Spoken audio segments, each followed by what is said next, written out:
This episode is brought to you by Polestar, a car brand designing a future that's 100% electric. Polestar is saying no for all the right reasons. No empty promises, because Polestar turns visions into reality. No greenwashing, because their words are set in stone. No conquering Mars, because Earth is their priority.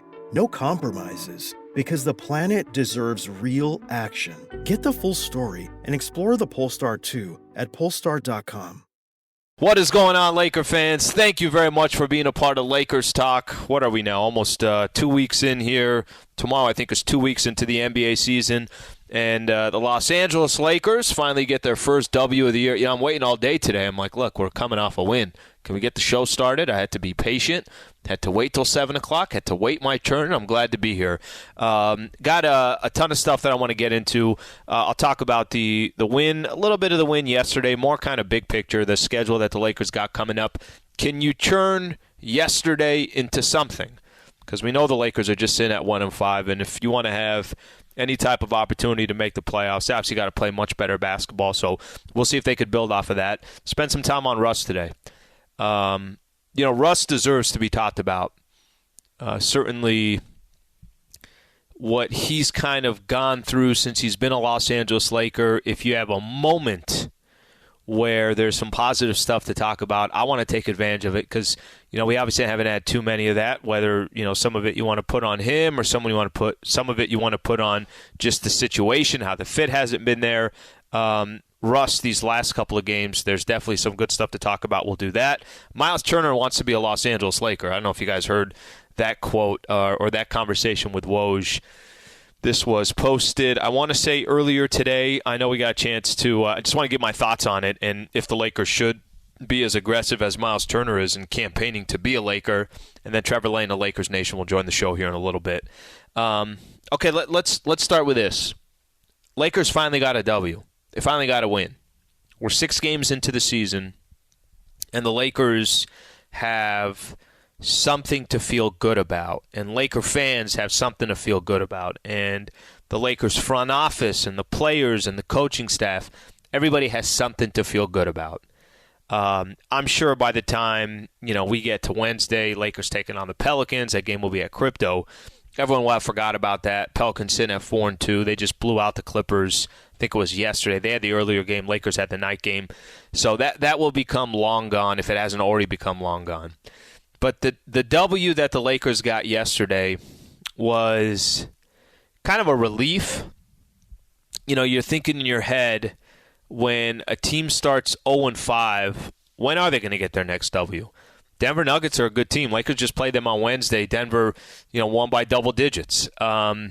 Denver is a team that you expect as the season progresses. They're going to get better. Jamal Murray, Michael Porter, who didn't play in that game on Wednesday, played yesterday. And they only got, they obviously only have more of, they're getting closer to being full strength. And then it's going to probably take a couple of months for a guy like Jamal Murray to be the Jamal Murray that we're accustomed to. So if Lakers lost yesterday, you wouldn't be shocked or surprised. But that's the game that they pick up their first win of the season. Not against the Portland Trail Blazers, not against a Clippers team that's been struggling, but the Denver Nuggets is where the Lakers get their first W. And it felt good for a couple of different reasons. It felt good because, first off, the Lakers were the last team to get a W. They went into the weekend on Friday night. Orlando, Sacramento, the Lakers were the last 3 teams without wins. Orlando got theirs on Friday. Sacramento got theirs on Saturday. Lakers finally got theirs on Sunday. I don't know if you guys saw this, but post-game, after the game, the players were throwing buckets of water on Darvin Ham, celebrating his first win. Now, people wanted to mock that and say, hey, look at the Lakers. Look what they're doing. They got one win, and they're celebrating like they won a championship. No.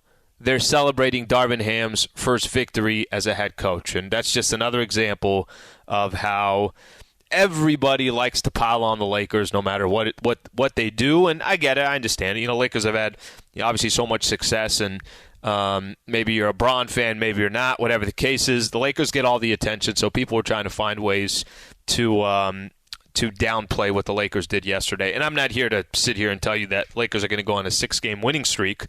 But I thought Darvin Ham finally getting his first win was fantastic.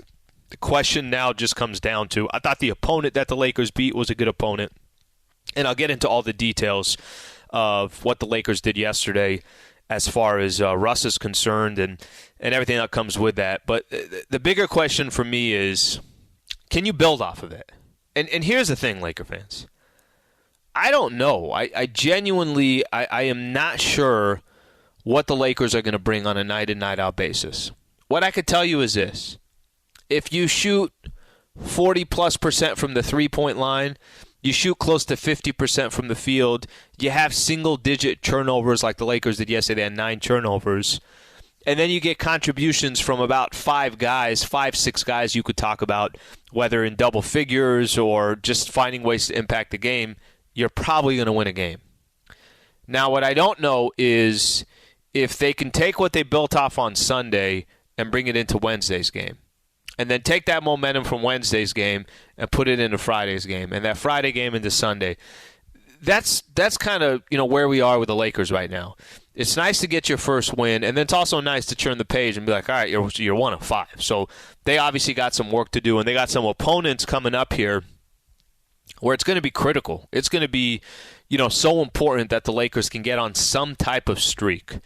Now, if you play the game on Wednesday and you go back to exactly what you were in those first 5 games, you can't hit a three-point shot. You're shooting, close to 25% from 3. You're taking way too many threes. You don't feel like there's much chemistry. There's not enough contributions from role players. Everything is on LeBron and AD's back. Russ's shooting percentage is bad. Whatever it is, right? If that happened on Wednesday, then we always be sitting here saying, well, hell, whatever they just accomplished on Monday or on Sunday doesn't really mean anything, and I hope that's not the case. But that's what I'm curious to see. If I point out the Lakers' schedule here, you got 3 more games left on this 4-game homestand.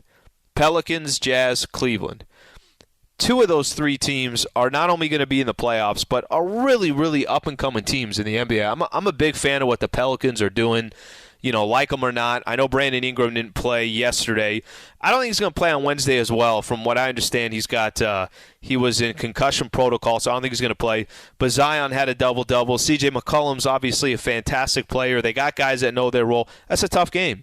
And then the game coming up on Sunday against the Cavs, I don't know too much about Cleveland. I know last year they were missing something. They went out and got Donovan Mitchell. And there was a game on Friday night where Donovan Mitchell and Karis LeVert put up 41 points each and won in Boston. I think that game went to overtime. They had 82 between the 2 of them. So Cleveland's a nice team as well. We're going to find out. It's not going to, we talked about how tough the schedule is for the Lakers right out the gate. And it's proven to be. They're 1 and 5. And you got some matchups coming up, even though they're still here at home, where teams are going to be ready to play the Los Angeles Lakers. They're going to try to take advantage of a team that's still trying to figure things out. Heck, even the Utah Jazz. I don't know if the Jazz are playing right now, and I'll look it up. But I know coming into tonight, they're 5-2. 5-2 coming into tonight's game. The Utah Jazz. Wait a minute. The Utah Jazz, I thought they were the ones that were trying to take for Victor Wembanyama. And as we take a look, they're up 17 at the half against Memphis. They're going to be 6-2. I'm sure there's other games that they got going on during the week, but they're going to probably most likely be 6-2 by the time this week is over. So it's been incredibly impressive to see some of these other teams in the NBA, and for the Lakers, every single night is a challenge. So I want to appreciate what they did yesterday. And I want, to obviously try to find if there's a way the Lakers can bottle up what they did yesterday and take it into these next few games. That's the key here moving forward. Because I can sit here and say, hey, that was great. Lakers beat Denver. Wow, Nuggets going to be a playoff team, blah, blah. You're still 1 and 5. So they got work to do, and they got some tough matchups right out the gate that you don't feel like you have any rest for, which I'm not opposed to. I kind of like this. I'd rather the Lakers just start trying to figure things out right now. You have everybody's attention. Certainly other teams are going to try to take advantage of this Lakers team and this Lakers roster, and they're going to have some work to do. So can they build off of it? Let's see what they do the rest of this week. Let's see what they do over these 3 games here. If they could go 2-1 in these next 3 games, I think they might be onto something. But if you're 1-2 or you're 0-3, if they go 1-2, your record is sitting at what would they be? 2-8. No, 2-7. They'd be 2-7. Kind of in position can't go 1-3, or you can't lose 2 of these next 3 to be 2-7 and just still kind of in this weird spot where you're thinking to yourself, all right, what is this Lakers team? And the big picture of the Western Conference is obviously such a challenge. Okay, so something happened yesterday. Actually, something happened on Friday. I want to go back to Friday real quick. Something happened on Friday where the Lakers, they decided that Russell Westbrook was going to come off the bench. So Russ comes off the bench.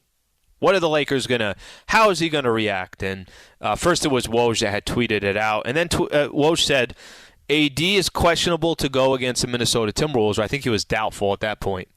And the conversation was, okay, well, if AD doesn't go, then you're probably still going to get Russ in the starting lineup because AD is not there. Lakers decided in that game against the Minnesota Timberwolves without Anthony Davis that they still weren't going to start Russ. He doesn't start against the game in Minnesota. Yesterday during the pregame, the question was out of, hey, is this kind of how you're going to use Russ? Is he going to continue to come off the bench? And Darvin Ham, kind of with no hesitation, was like, absolutely. Yeah, that's the plan. So 2 games in a row, Russ comes off the bench. None of us really knowing how Russ is going to work off the bench. And in my personal opinion, I think it's a last-ditch effort to see, is there a way to make Russ work on this team? Is there a way to make Russ fit on this team? And if Russ is not able to adjust coming off the bench, or he doesn't like doing it, or it's just not a good fit, whatever the case is, right? I don't really know what the other option is of using Russ on the basketball floor. So 2 games in a row, Russ comes off the bench. When we come back, I want to spend some time talking about that. Because for the first time since Russell Westbrook has been a Los Angeles Laker, I'm not trying to over-exaggerate here. I'm really not. It's the first time that I feel like Russ looks like he actually has a role on this Lakers team. We'll do that coming up next. 7:30, Trevor Lane of Lakers Nation will come join the show. If you want to be a part of Lakers Talk, 877-710-ESPN, 877-710-ESPN. Stay right here. This is Lakers Talk on ESPN LA. This episode is brought to you by Purina. 48% of domestic abuse survivors delay leaving because they can't take their pet with them. Purina and Red Rover created the Purple Leash Project to help domestic violence survivors and their pets by providing grants to make shelters pet-friendly. They're building a future where no one escaping abuse has to leave a pet behind. Visit purpleleashproject.com to find out how you can help today. All right, we appreciate you guys being a part of the show. Trevor Lane of Lakers Nation will join me in about 15 minutes or so. I want to start the conversation about Russell Westbrook. I was setting up that for the first time, I feel like Russell Westbrook has a role, and that just started on Friday night when they took on the Minnesota Timberwolves. Let me first start off by saying that I don't think his stat line will tell the full story. Let me give you an example. Lakers played the Timberwolves on Friday night. They lost that game by, I want to say it was 9 points, 111-102. And here was Russ's stat line. He had 18 points, 8 rebounds, 3 assists, did not like his 5 turnovers, and he was 6 of 17 from the field. Also struggled from the free throw line, 5 of 10. However, I don't think that stat line tells the whole story. He was one of the few Lakers that was not a minus in the plus-minus. All the entire starters were all minus. Even Braun was minus 13 in that game. He was, I thought, comfortable. I thought he was a spark off the bench. But you know what? They lost the game, so paying too much attention to that is difficult when it comes off of a loss. Yesterday, came off the bench against the Denver Nuggets. By the way, get used to this. I think he's coming off the bench, and I don't think anything's going to change for a while here. Russ came off the bench, 18 points, 8 rebounds, 8 assists. Took less shots. He was 6 of 12 from the field. Got to the free throw line 4 times, hit all 4 of his free throws, only 3 turnovers. Plus 18 in the plus-minus was the highest plus-minus of anybody that played for either team yesterday. I'm not exaggerating when I say it feels like, to me, we finally found Russ's role. It seems like, to me, I mean, part of me says I wish they tried this a lot earlier, and I'm talking about more last season, But maybe it just wasn't in the cards. Maybe Frank Vogel thought, no, I can't do this. I'm going to keep him in there. And a lot of times AD wasn't even in the lineup or Bron wasn't in the lineup. So how much would it have changed things? Probably not much. So it is what it is. But this year, this isn't the first time that the conversation has came up about bring Russ off the bench. Let's see what it looks like. LeBron obviously needs the ball in his hands to be as effective as he is. And Russ needs the ball in his hands. And if there's a way of somebody who's in his 20th year in the NBA will have moments and times where it doesn't have to be on his back, okay, that sounds good. If Russ can come in off the bench and be a spark plug, all right, that sounds good. Let's at least see what it looks like. The big question was going to be, is Russ all right with that? Will Russ accept that role? And it's so easy for us sometimes to sit back and say, well, why wouldn't Russ accept that role? He's at a stage in his career where if he can't make this work, if he can't show he could be valuable to a team, any role that they need him to accommodate, it's a bad look for him when his $47 million contract expires at the end of this year. A lot of times, or a lot of the conversation has been about potentially trading Russ. Who are you going to trade him to? Let's say they traded him to the Utah Jazz. You think Utah wants him in the lineup, or you think Utah just wants the draft picks and wants the fact that the $47 million is going to expire at the end of the year, or if they trade him to Indiana or wherever he goes? So I thought in these last two games, I thought it looked like a version of Russell Westbrook that is a Hall of Famer in this career. Or, I'm sorry, in his NBA career. I thought it at least looked like something that you can look at for a second and say, wait a minute, do they have something here? Russ wasn't complaining. Russ came in off the bench yesterday. Whatever the team needed to do, he was doing it. He played 30-plus minutes. You know what else happened yesterday, which I haven't seen in quite some time, and I don't remember, I'm trying to think of last year if there was a moment of this. There was even a moment at Crypto.com Arena where Russ and the Lakers were on a run. I think at one point they had a 17-0 run. They were at one point down 8, and then by the time I'm doing my fourth quarter update, they're up 8. So they kind of switched the script here as fast as possible. They might have even been up more by then. There's a moment where Russ looks over to the crowd. He's actually the section that we sit in, that we do our broadcast from. We're at the top of that 100. So between 100 and 200, he looks over kind of in that specific section, that specific area, and starts telling the crowd, come on, get up a little bit. And the crowd instantly responds, okay, Russ, we're going to get up with you.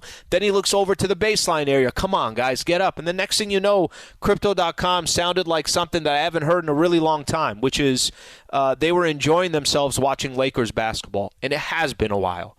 And, that's why I kind of go back to what the Lakers can do from here off of that win. Obviously, all I do is I just watch the NBA, and I love the NBA. And even in any sport, sometimes one freaking win can turn into something. Sometimes not.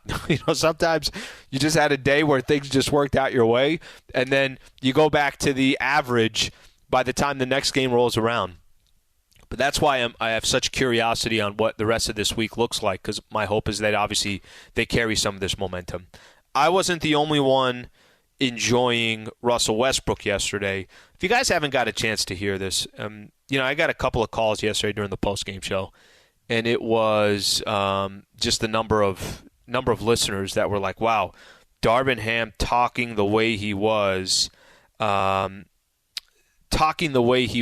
about Russell Westbrook was great. He kind of sounded a little bit emotional. If you haven't got a chance to hear this, take a listen. Here's Darvin Ham describing Russ in this new role and describing Russ last night. I'm so happy, man. I know I can't even imagine what that kid is going through, man. One of the biggest things about me getting this job was for him to get that respect that he deserved, because a lot of what went on last year was not his fault. And everything, all the blame was placed on him. And so I told him, man, just listen to me, believe in me, bro. I'm going to put you in a position to succeed with the group, but you have to put the group first.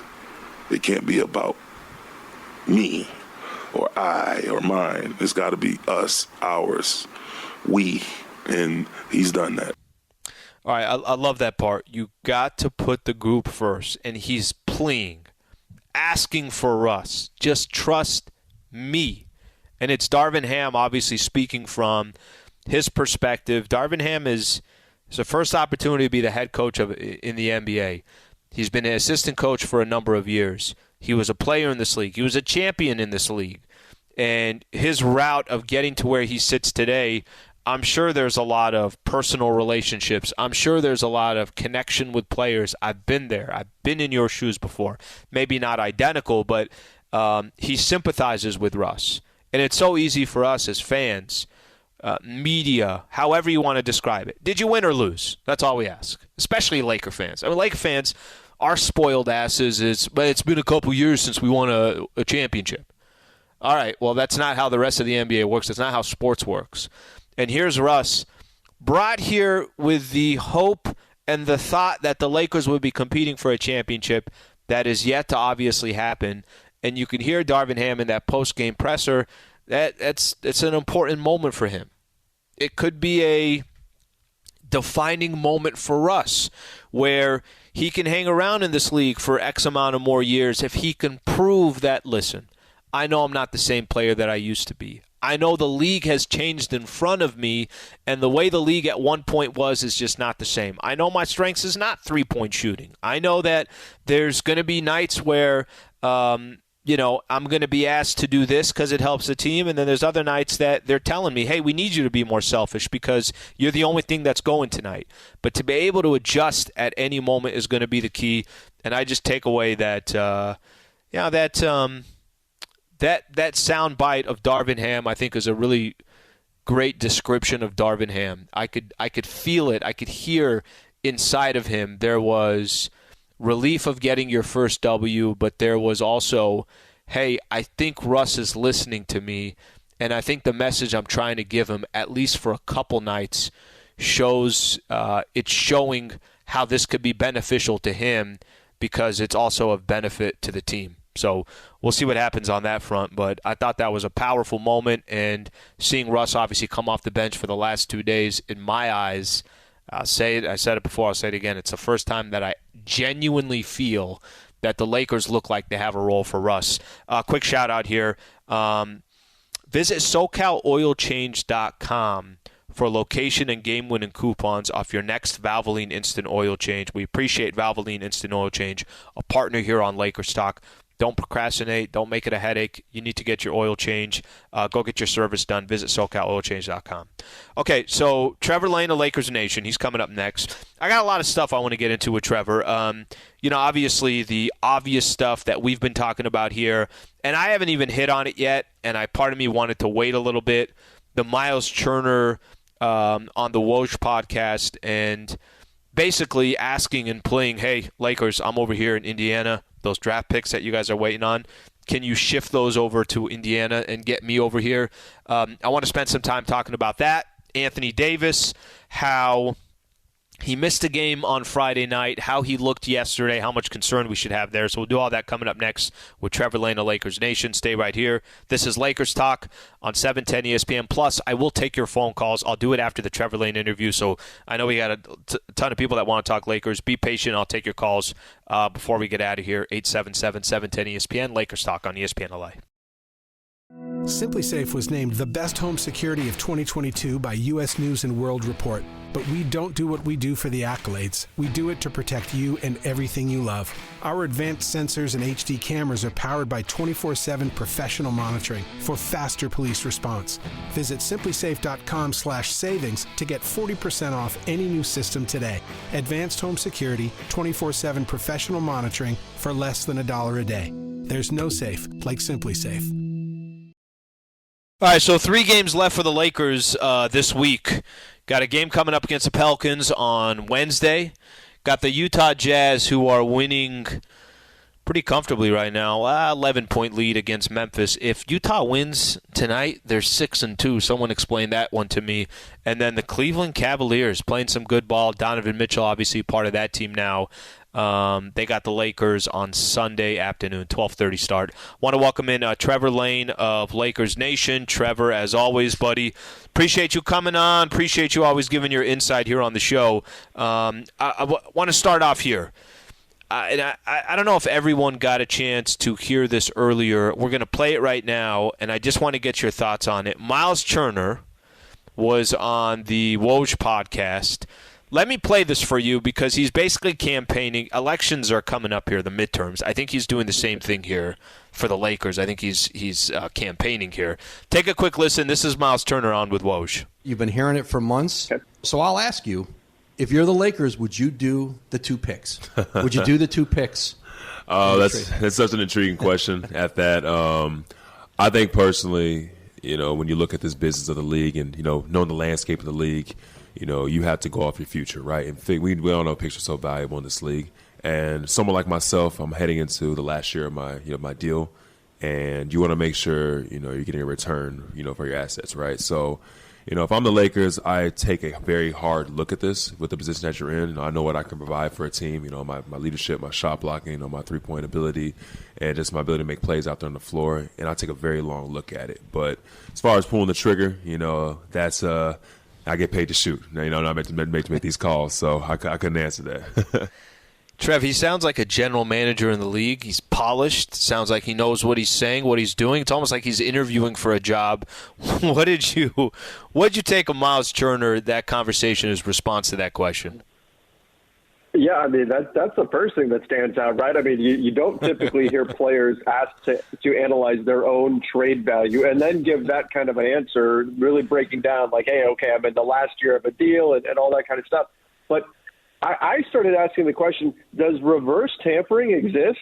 Like, that's kind of what this seems like. It's like a player asking a team to trade for him. We already saw the 76ers got a slap on the wrist today for having conversations with P.J. Tucker and Daniel House a little bit before the buzzer there. And then, they lost a couple of draft picks due to tampering. But, yeah, it certainly sounded like Myles Turner was saying Lakers come get me without specifically saying Lakers come get me. It certainly didn't sound like he would be too disappointed if that deal went down and the Lakers went ahead and gave up picks to bring him in. Anything, and it's interesting because a lot of our conversation and a lot of the videos that you do through Lakers Nation, YouTube, everything else, a lot of it has pertained to potentially trading Russ and who would they go after and what teams would be involved, what's the one that makes the most sense, should you give up 2 first-rounders? And then the Lakers start the season off 0-5, and now you're kind of starting to ask the question, why would you go out and make a trade if you don't think it puts you in contention this year? Are you better off just kind of playing out this season and that contract expires and you still have your picks and then take your chances in the summer? I don't know kind of how you feel about this, but things kind of became a little interesting for me these last couple of days. And ultimately, you got to win games, and I don't know if the Lakers are going to be able to do that on a consistent basis. But Russ coming off the bench these last 2 days, for the first time for me, made me feel like he has a role, and he potentially has a role that he can thrive in. How did you feel about these last 2 days, and does it change anything for you just seeing Russ come off the bench and having some success? I thought he was great yesterday, and I thought he was actually okay against Minnesota as well. I know his stats weren't the best, but I think there's some light at the end of the tunnel watching what he did these last couple of nights. Yeah, I think that it may change things. Like, I think we need a bigger sample size, but what we've seen so far is encouraging that maybe Darvin Ham has found something here. I mean, he certainly believes he has. In his post-game presser, he was just about tearing up, talking about Russell Westbrook and what he's done, what he's accomplished here, and his willingness to come off the bench and the message that sends to the rest of the team and all of that. So that was great. That was just absolutely fantastic to see Russell Westbrook get that moment with the LA crowd that I don't think he's had up to this point, where the crowd's really cheering for him and he's feeding off their energy and they're feeding off his. We haven't seen that before, and it makes you think, you know what, maybe this can work out. But again, 1-2 game maybe sample size. We need to see more of it. But I'll tell you this, Alan, I got in our post-game show for Lakers Nation, I had so many Lakers fans saying, well, can we get Myles Turner without giving up Russ? When that was not the conversation at all just 3-4 days ago. Everything was, how can we trade away Russ? What can we get for him? Let's do something here before the season is lost. I think this was the Lakers' hope, was that at some point things could click with Russ and they could find some sort of success, because if they do, that takes a lot of pressure off of them on the trade market. I think it opens up negotiations a bit more. And so I think that from this point, the Lakers need to find out, is this workable with Darvin Ham before they make a move? Russell Westbrook off the bench, did Darvin Ham crack the code, or was this just kind of a one-time thing? And I think the next few weeks will give us the answer to that. So, Trev, how do you think I'm going to see if you can answer your own question here. Let's fast forward 3 weeks from now, and the Lakers now have another, let's say, 12 games under their belt, whatever it is, over 3 weeks, and he's consistently coming off the bench. Why do you think this can work, or if you don't feel like this is something that we'll see on a consistent basis, in the sense that he'll have success like this coming off the bench? Just give me your pros, cons, why you think this can work long term. Well, see, I think it can work because, number one, I think you're allowing Russell Westbrook to not play as many minutes with LeBron, which is what we've seen has been a big part of the problem. They don't fit on the floor together. They have had some moments, but you're staggering his minutes with LeBron James. That helps. You're putting him in more of a situation where he can just have the ball and do his thing and not worry at all about how he fits, because the guys on the floor with him are not guys where he's going to necessarily worry about making sure that they're getting their shots in all the right spots, or is LeBron getting the ball, is AD getting the ball? No, it's Russ is going to be the engine, and he's going to create things for Austin Reeves. He's going to create things for Wenyen Gabriel and whoever else is out there on the floor. So it fits more with Russ's DNA in terms of who he is as a player. I also think there's a lot of, as much as Russ may bristle at the idea of coming off the bench, there's actually a lot here that can allow Russ to have longevity in the NBA. I think if you're going to get Russell Westbrook that's going to stick in this league, this is the role you're going to see him in. We saw, they're not the exact same player, but we saw Derrick Rose make a similar transition here. And I think this could be the spark where teams around the league could say, you know what, this Russell Westbrook off the bench, if he's willing to do this, this is a guy that we could use. Whereas before we were talking about whether or not he gets a contract next season. So this could be a path forward, not just for the Lakers and his role with them, but potentially a path forward for Russell Westbrook and his NBA career. So I think for all of those reasons, we can be optimistic that it just might work. And if it doesn't, then I think this is kind of like your last option here. This is your last shot. So I'm fingers crossed. I'm cautiously optimistic that they can get this to work. Well, you are right about that. And, that conversation of Russ trying to prolong his career, and you obviously need a much larger sample size to find out, is there something here or is there not? But I think, these last 2 games gives you a little bit of hope to think that, well, Russ looks comfortable. He looks like this is the right role, and the Lakers need him to be a player that's a true contributor off the bench and is a spark plug if they are going to make any noise this year, and that's obviously yet to be seen. Trevor Lane from Lakers Nation taking some time to join us here on Lakers Talk. Trev, just this week alone, you got some tough games coming up. The Pelicans got off to a great start. The Utah Jazz, if they win tonight, they're up 18 against the Grizzlies at home. They'll be 6-2. Lakers got them on Friday.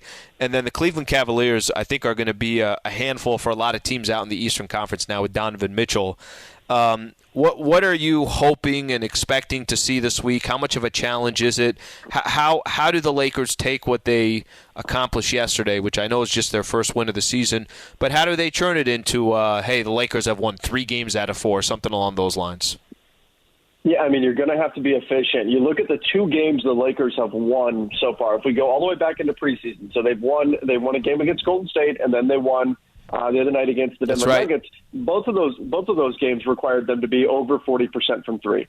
And I don't necessarily think that high of a shooting percentage is needed, but you need to be over 30%, I think is fair to say. We've seen where their shooting percentage is so low in some of these games, the previous games of the regular season, where they were with the low 20s. I think one game they even shot like 18% from 3.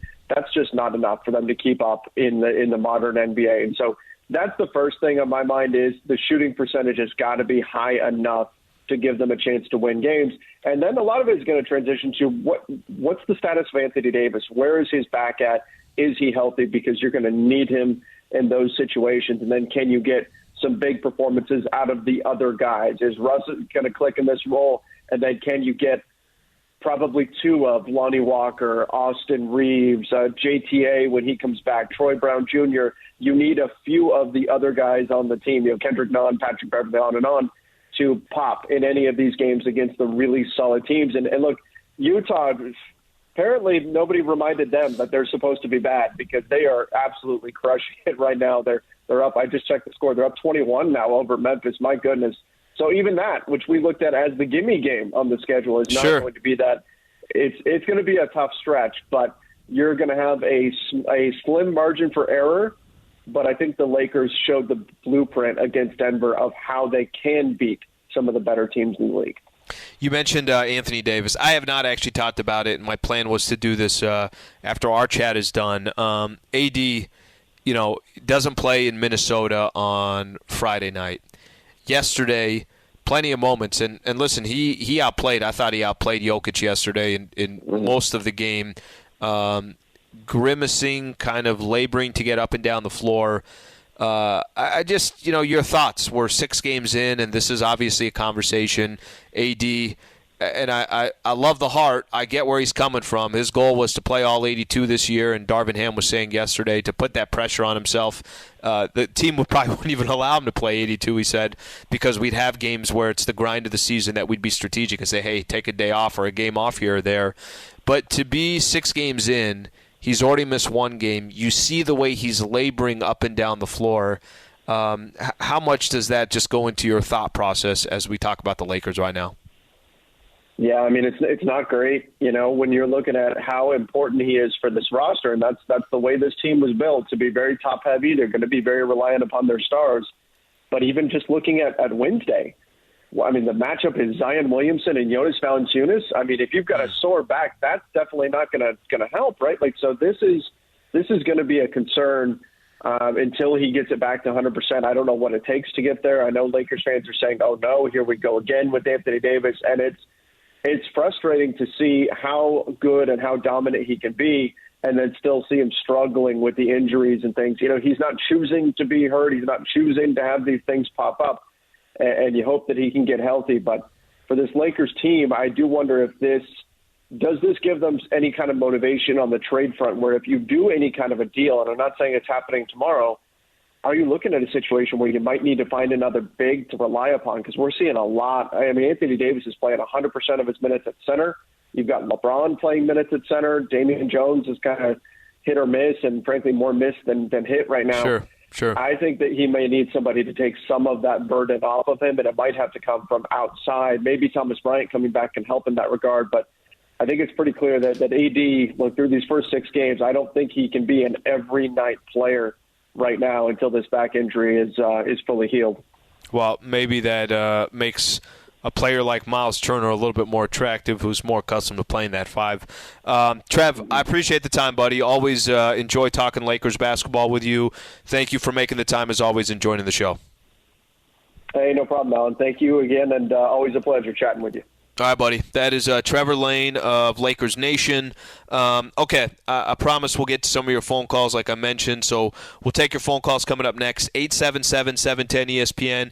Give some final thoughts. I also want to talk about Anthony Davis and just the point that Trev was making right there. And then the Myles Turner front, the wanting to be a Laker, I think there's some stuff that can actually fall into Lakers play with some of these teams who are trying to tank. So we'll do all that coming up next. Stay right here. Lakers Talk on 710 ESPN.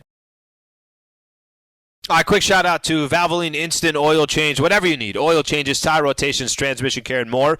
Just pull up, drive in, and drive out in about 15 minutes. Visit SoCalOilChange.com for location and game-winning coupons off your next Valvoline Instant Oil Change. Appreciate their partnership on the show. Thank you to everybody that's been a part of the show. Just a quick reminder here, if you miss any part of any of our shows that we do at 710 ESPN, ESPN LA app. Go to your app store, grab ESPN LA. Everyone's got their own channel. Travis and Sliwa show. Sedano and Cat Mason Island. Lakers Talk has its own channel as well. So please go on the app if you missed any part of it. You can catch the full hour. So a couple things off of what Trevor and I were just talking about. Trevor Lane of Lakers Nation. So the AD part of last night, let me just use as an example. Man, he's grimacing. and he's trying to power through it, and he's got this lower back injury that he has, and I hear Michael Thompson tell me in the pregame show, he's like, those are hard to shake. And he had it already in the preseason, and then in Game 2 against the Clippers, Kawhi Leonard goes up, I think he throws up a pump fake, and AD falls just directly down on his back. I'm sure that didn't help, and he's been dealing with that since the season started. And he misses his first game of the year against the Minnesota Timberwolves on Friday night. Lakers end up losing that game. And I'm thinking to myself here, I'm like, all right, we got 76 more games left this year. We're just 6 games in. And this poor guy is already grimacing up and down the floor. I don't know, and I'm not going to sit here and try to pretend like, oh, well, he should be fine. And you know what? He should power through it. I have no idea an injury like that, what it could mean. But I think it's safe to say, think about how much of a conversation we've had about the Lakers over the last couple of years. This isn't just this year. It's not just last year. Remember, after the Lakers won the NBA championship, the following year, it was all about just getting Anthony Davis healthy for the playoff run. He wasn't healthy in that series against the Phoenix Suns. And basically, we all sat around like Laker fans saying, well, if he was healthy, Lakers would have beat the Suns, and Suns went to the finals, which means the Lakers should have gone to the finals. Okay, we can play that game all day, but that's not how sports works. It's who's available.